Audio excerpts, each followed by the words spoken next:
நண்பர்களை நீங்கள் பார்த்து கொண்டு இருப்பது உங்கள் இலக்கிய சீரியல் ரிவ்யூ. சரி வாங்க வீடியோக்குள்ள போய் என்ன நடக்க போகுது அப்படின்னு சொல்லிட்டு பார்த்தீங்கன்னா, கார்த்தி ஒரு பக்கம் மண்டை வைத்து அப்படியே பிச்சுக்கிட்டு உட்காந்து இருக்காரு. என்னடா நடக்குது இங்கே, எனக்கு ஒன்றுமே புரியலண்ணா. எந்த அளவுக்கு ஒரு பக்கம் எஃபெக்ட் போட்டு இந்த கௌதமை ஒரேடியாக அழிச்சிடலான்னு சொல்லிட்டு நினச்சின்னு இருக்கேன். ஆனால் அதே சமயத்தில் எஸ்எஸ்கே திடீர்னு நமக்கு ஆதரவாக இருந்துட்டு திடீர்னு கௌதமை வரவேற்கிறாரு, கௌதமுக்கு ஆரத்தி எடுக்கிறாரு, கௌதமுக்கு ஜூஸ் கொடுக்குறாரு, கௌதமை அப்படியே உள்ளங்க வச்சு தாங்குன்னு தாங்குறாருப்பா. என்னதான் அர்த்தம் ஒன்றுமே புரியலே, ஒரே குழப்பமாக இருக்கே அப்படின்னு சொல்லிட்டு குழப்பத்தில் குழம்பின்னு இருக்காரு நம்ம கார்த்தி.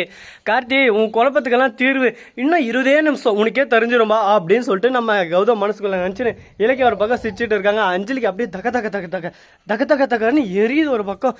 எப்படா இதெல்லாம் நடக்கலாம், எப்படி பாசிபிள், இது எப்படி இந்த எஸ்எஸ்கே கிராம்பர முட்டாத்தலையா மாங்கா மடியன் அப்பான்னு சொல்லணும் தான் லாஸ்ட்டில் நமக்கே சேர்த்து ஆப்பு வச்சிருவோம் போல இருக்கே. இப்போ என்ன தான் பண்ணுறது எது தான் பண்ணுறதுன்னு சொல்லிட்டு தெரியாமல் குழப்பத்தில் அப்படியே சும்மா திட்டின்னு இருக்காங்க ஆளுக்கு ஒரு பக்கம். அதே சமயத்தில் திடீர்னு போலீஸ் வந்து நான் வந்துட்டேன் எங்கே இந்த எஸ்எஸ்கே அப்படின்ற மாதிரி எஸ்எஸ்கே கேட்குறாங்க. எஸ்எஸ்கே முழிக்கிற ஒரு பக்கம் திருவிழாவுக்கான போன மாதிரி.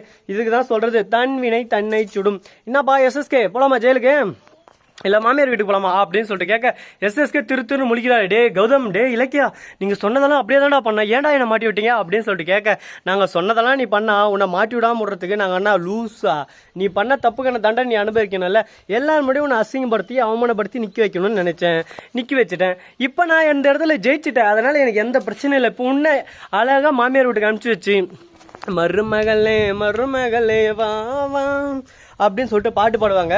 வலது காலை எடுத்து வச்சுன்னு போய் கழுத்தின்னுப்பா எஸ்எஸ்கே அப்படின்னு சொல்லிட்டு சொன்னது எஸ்எஸ்கேவுக்கு ஒரு பக்கம் வயிறு ஈரளவு தகதான் எரியுது. டே கௌதம், இலக்கியா போய் சொல்லி ஏமாத்திட்டல. டேய் நான் ஒரு டைம் தான்டா சொன்னேன், அதுவும் உன்னை காப்பாத்துறேன் தான்டா போய் சொன்னேன். ஆனால் நீ எங்கள் வாழ்க்கையவே பொய்யா விளையாடிட்டேடா, உன்னை சும்மா விட்டுருவோமா. நான்ப்பா கார்த்தி, இப்போ உண்மையெல்லாம் தெரியுதா? இதுக்கு தான் சொல்கிறது யார் என்ன எவர் லொட்டு லொசுக்கு எல்லாம் தெரிஞ்சு பழகணும்னு சொல்லிட்டு. இவ்வளோ நாளாக நீ நினச்சிருந்தியே ஏதோ நாங்கள் தான் தப்பெல்லாம் செஞ்சுட்டோம், நாங்கள் தான் எல்லாமே பண்ணிட்டோம், எங்கள் அண்ணா நீ நம்பவே கூடாது அப்படி இப்படின்னு சொல்லிட்டு வாயிலே வட சுட்டு இருந்தேப்பா. இப்போ தெரியுதா யார் உன்னை கடத்துனது, இத்தனை நாள் யார் உன்னை கொடுமைப்படுத்தினது, இதுக்கெல்லாம் உடனே இருந்தது உன் மனைவி. இப்போ என்ன பண்ண போகிற, உன் மனைவியை அடிக்க போறியா, வெட்ட போறியா, கொல்ல போறியா, என்ன பண்ண போகிற சொல்கிற தங்கம் சொல்லு அப்படின்னு சொல்லிட்டு கேட்க, உடனே அப்படியே சும்மா ஒரு பக்கம் என் ரத்தம் கொதிக்குது அப்படின்னு சொல்லிட்டு நம்ம கார்த்தி ஒரு பக்கம் கையை முறுக்கிறாரு. கார்த்தி நடிக்காத கார்த்தி, நீ யாருன்னு எனக்கு தெரியும் கார்த்தி, நான் யாருன்னு உனக்கு தெரியும் கார்த்தி, அது நமக்குள்ள இருந்தா சரி, ஏன் இந்த அளவுக்கு ஒரு பக்கம் பர்ஃபார்மன்ஸ் பண்ணி பின்னி பெடல் எடுக்கிற. உடனே எதுவுமே பேச முடியாமல் சைலண்ட்டாக ஒரு பக்கம் நம்ம கார்த்தியை வந்து காலில் இருந்து மன்னிப்பு கேட்க ஆரம்பிச்சிடறேன். நான் பண்ணதெல்லாம் தப்பு தானே, நான் மன்னிச்சிருன்னு காலில் விழுந்து கதறாரு. சரிரா நீ பண்ணது தப்பு தான் சொல்லிட்டு நீ ஒத்துக்கிட்ட பார்த்தியா, உன் தவிர நீ உணர்ந்துட்டல, இனிமேல் நீ எந்த பிரச்சனை இல்லை, இனிமையாவது புரிஞ்சுக்கிட்டு தெரிஞ்சுக்கிட்டு தெளிவோட அறிவோட எப்படி நம்ம குடும்பத்தில் சந்தோஷமாக வாழலாம் அப்படின்னு சொல்லிட்டு நினச்சிக்கிட்டு வா. அதை விட்டுட்டு திரும்ப பகை வாங்கணும், பகையை முளைக்க வைக்கணும், திரும்ப அழிக்கணும் அப்படின்னு சொல்லிட்டு கேடு கெட்ட எண்ணத்தோடு வந்தேன்னா நம்ம வாழ்க்கையை யாரால காப்பாற்ற முடியாது.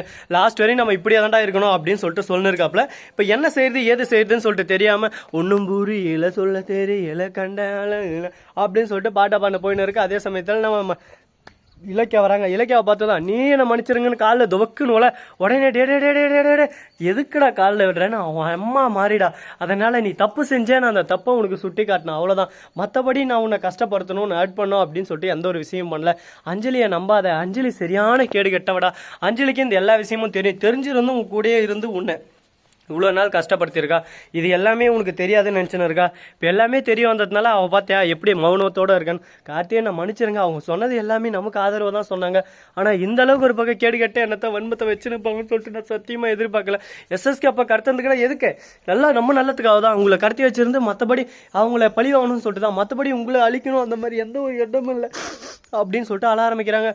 ஆனால் நீ முட்டாளா இல்லை முட்டாள் மாதிரி நடிக்கிறேன் அஞ்சலி, நான் எவ்வளோ கஷ்டப்பட்டேன், என்னை எவ்வளோ சித்திராது பண்ணான்னு உனக்கு தெளிவாக சொன்னான், ஆனால் நீ எதையும் கண்டுக்காமல் அவன் சொன்னான் இவன் சொன்னான்னு சொல்லிட்டு அவங்க பேச்சை கேட்டுன்னு என்ன இந்த அளவுக்கு ஒரு பக்கம் ஏமாத்திருக்கேன்னா, நான் எந்த அளவுக்கு முட்டாளாக இருந்திருப்பேன், இந்த அளவுக்கு நான் முட்டாளாக இருக்கிறதுனால என்ன எல்லாரையும் ஏமாத்துறீங்க, இதுக்கு மேலே நான் இப்படி இருக்க மாட்டேன் ஹே அப்படின்னு சொல்லிட்டு ஒரு சவுண்டை விட்டு, அதே சமயத்தில் மறுபக்கம் டே பாப்பே வாங்க உங்கள் வண்டிக்கு இது ஓடியா ஓடியா ஓடியா ஓடியா ஓடியா ஓடியா வயிறு வலி எடுத்து ஓடி வந்துரு.